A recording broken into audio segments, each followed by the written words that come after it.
Boa tarde, pessoal. A gente vai retomar um pouquinho a pesquisa sobre o modernismo, tá?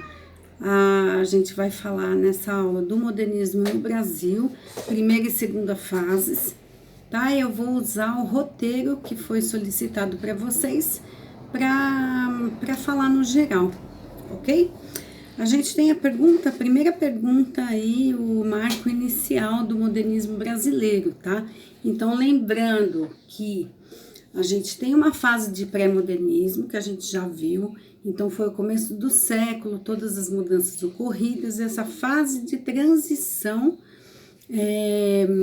da época, né? Do realismo, naturalismo, a poesia parnasiana e a poesia simbolista. E essa transição nos primeiros 20 anos do século XIX, né? Aliás, do século XX, que a gente vai ter uma mudança nos escritos, né? Nas obras de arte. Então, pequenas diferenças de conteúdo, colocação de uma população mais simples e mais brasileira, né? Genuinamente brasileira, dentro da obra de arte. E uma literatura que também ela tinha uma propensão à crítica. Então a gente vai ter um período aí de transformação para a gente chegar realmente no modernismo no Brasil. Então qual é esse marco inicial, né, do modernismo brasileiro, da primeira fase, vamos dizer assim? A gente tem, então, em 1922, a Semana de Arte Moderna. Vocês já viram a questão de Semana de Arte Moderna, que foi uma apresentação de artes das diferenças de pintura, teatro, poemas, né? Uma semana de apresentação dessas novas tendências, né, artísticas no Teatro Municipal de São Paulo. Então, isso marca o início do modernismo no Brasil, tá? Então, a gente tem de 1922 a 1930, são 8 anos de primeira fase. Essa primeira fase é uma primeira fase ligada mais às inovações, às quebras de parâmetros, né, de conceitos. Então, eu não quero mais fazer uma arte igual àquela que se fazia no século passado. Eu não quero mais estar preso a convenções, eu não quero mais seguir o modelo de arte, tá? Então, essa primeira fase, ela é a fase da inovação. Aqui, na nossa pesquisa, a gente tem, esse é o primeiro item, né? Então, 1922, Semana de Arte Moderna, foi o marco inicial. Segundo item, o contexto histórico. Eu verifiquei que contexto histórico vocês têm muita dúvida, vocês confundem muito o contexto histórico com as características de literatura. Então, contexto histórico é o que estava acontecendo historicamente falando no período de 1922 a 1930. Então, quais os fatos históricos que a gente tem no Brasil? Revoltas populares que já estavam aparecendo na época do pré-modernismo. Então, por exemplo, a Guerra de Canudos, né? Pequenos conflitos civis existentes, tá? Isso faz parte do contexto histórico. A gente tem que pensar que de 1922 para 1930, a gente tem aí uma ascensão de filosofias nazifascistas, né? A gente já começa a ter uma preparação aí para um período conturbado de guerras, né? Segunda Guerra Mundial, tá? Então, a gente saiu da Europa de 1914 a 1918, a gente teve a Primeira Guerra Mundial, tá? Depois, de 1922 a 1930, vamos pensar mais ou menos o que aconteceu nesse período, né? Um processo de urbanização bastante intenso de São Paulo. Então, a gente tem a vinda de imigrantes no fim do século, tá? Para substituir a mão de obra escrava.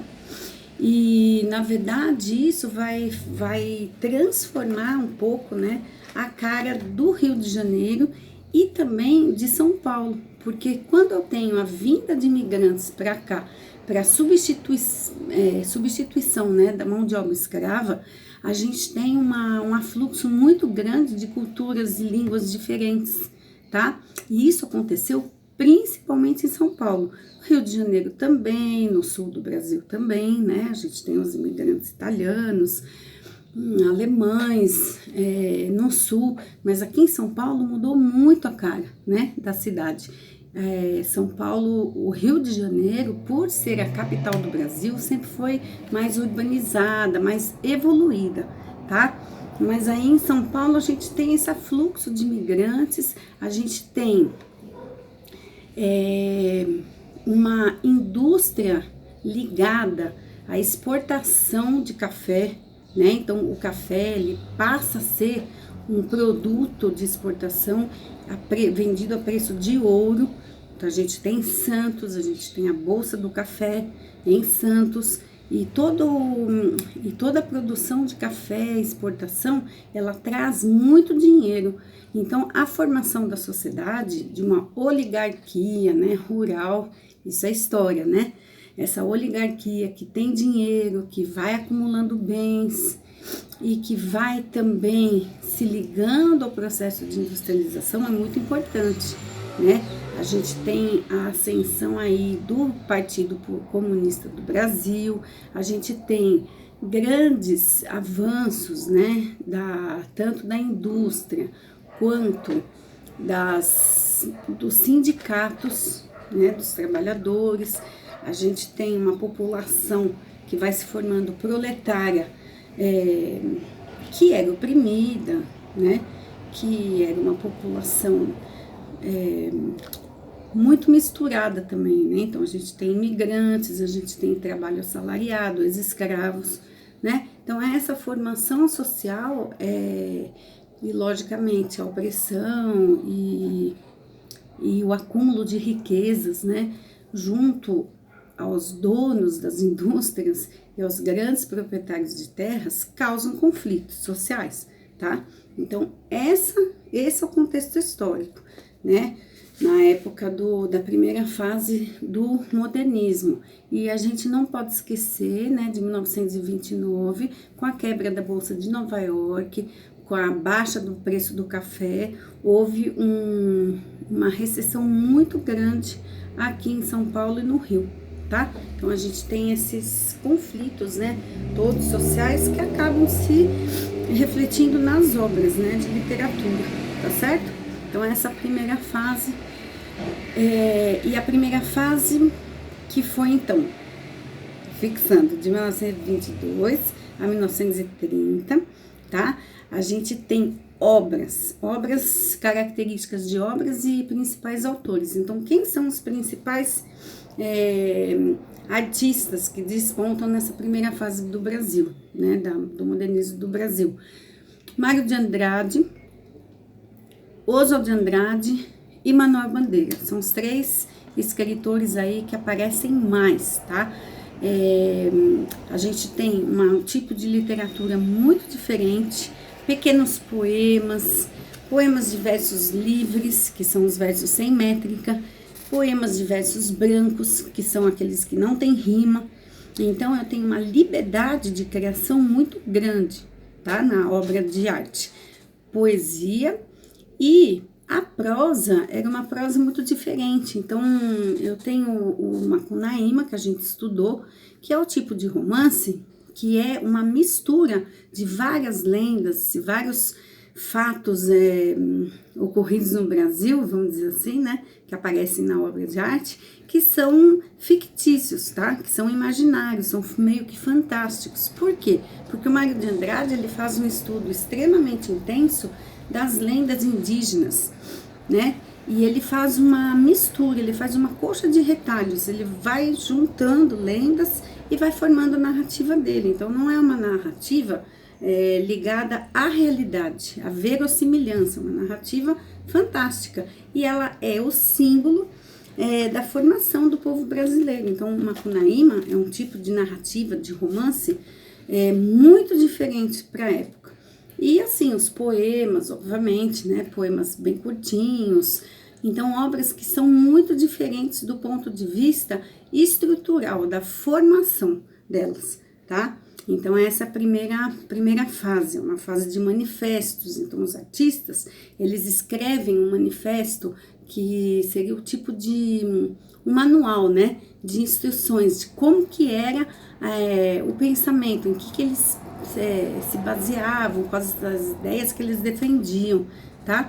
Então, a questão também da língua, a língua brasileira é muito importante nesse período. Então, a gente fala da variedade linguística, as variedades regionais, como se fala no sertão, como se fala em São Paulo, como se fala no Nordeste. Isso é muito valorizado pelos artistas da primeira fase, tá? Então, uma valorização do modo brasileiro de se colocar. Então, eu vou trazer toda a influência da Europa e eu não vou jogar no lixo apenas. Eu vou pegar essa influência e vou transformá-la e utilizá-la de acordo com a minha realidade brasileira, tá? Isso que os autores da primeira geração, eles faziam, da primeira geração não, da primeira fase, tá? É isso que eles vão fazer, eles vão lutar por isso, certo? E a segunda fase, pessoal, vai de 1930 a 1945. A segunda fase o top, assim, o que marca mesmo, as características que marcam a importância da segunda fase, vai ser o romance regionalista, tá?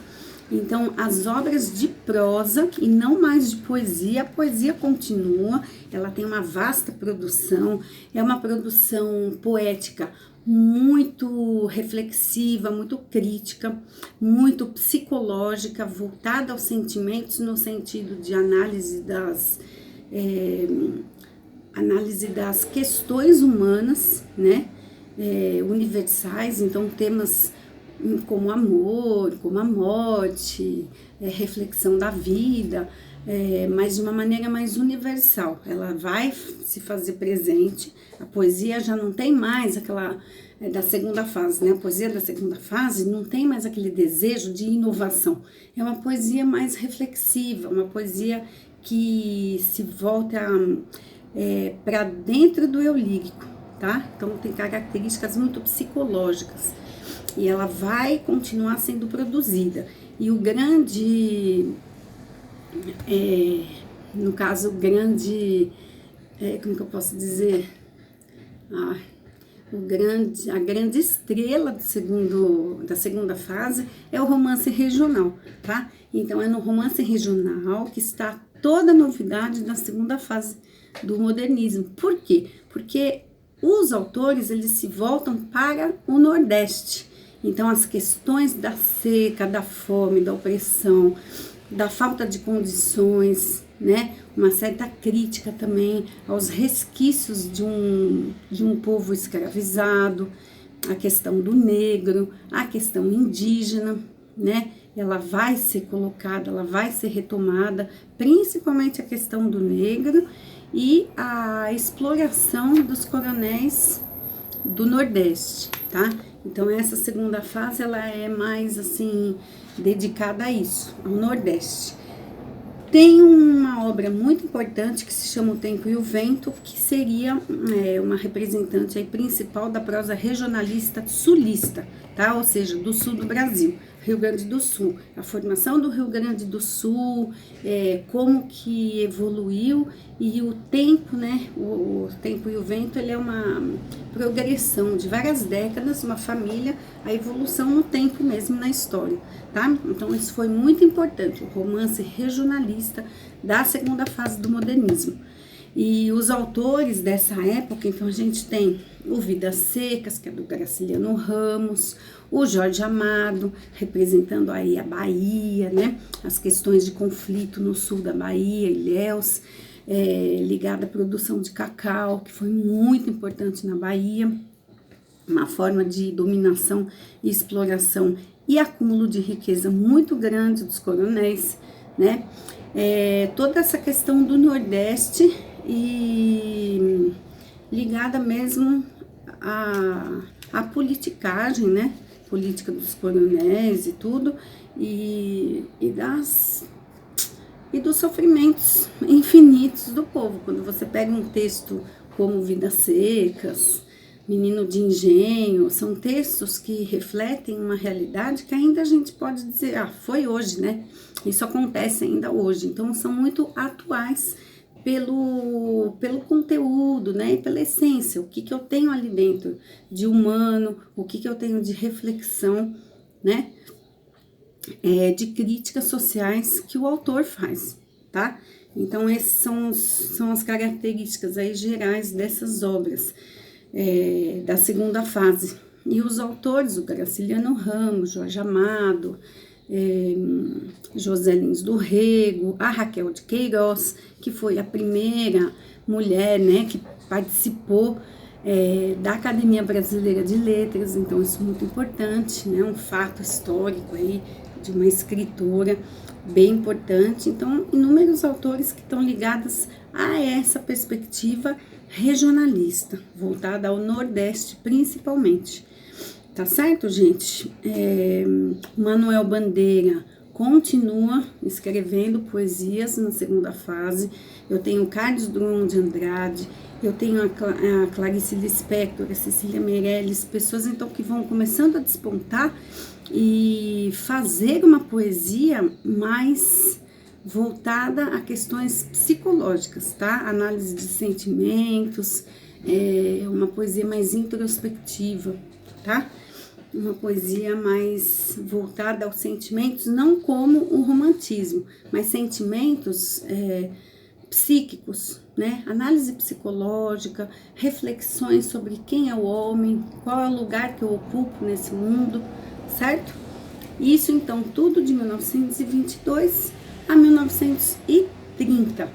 E nesse período, lembrar que a parte histórica, a gente começa a ter conflitos, né, de grandes produtores de café que entram na crise, né, e a ascensão de partidos políticos de extrema direita.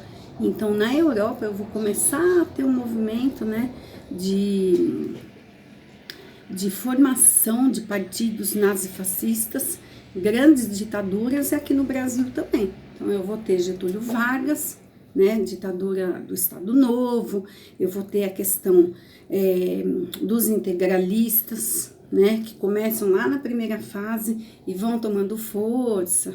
Então, isso é a parte histórica. Então, contexto histórico, gente, são fatos históricos, políticos, econômicos, sociais, tá?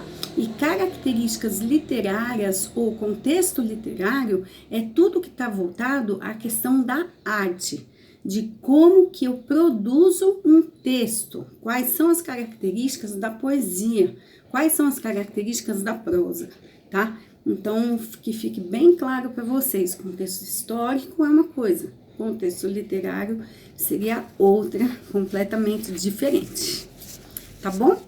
Então, com isso eu encerro, verifiquem as suas pesquisas, verifiquem os seus erros e acertos, se tiverem mais alguma dúvida, solucionem essas dúvidas, não deixem o tempo passar, perguntem, que a gente está à disposição, ok? Obrigada pela atenção, fiquem bem.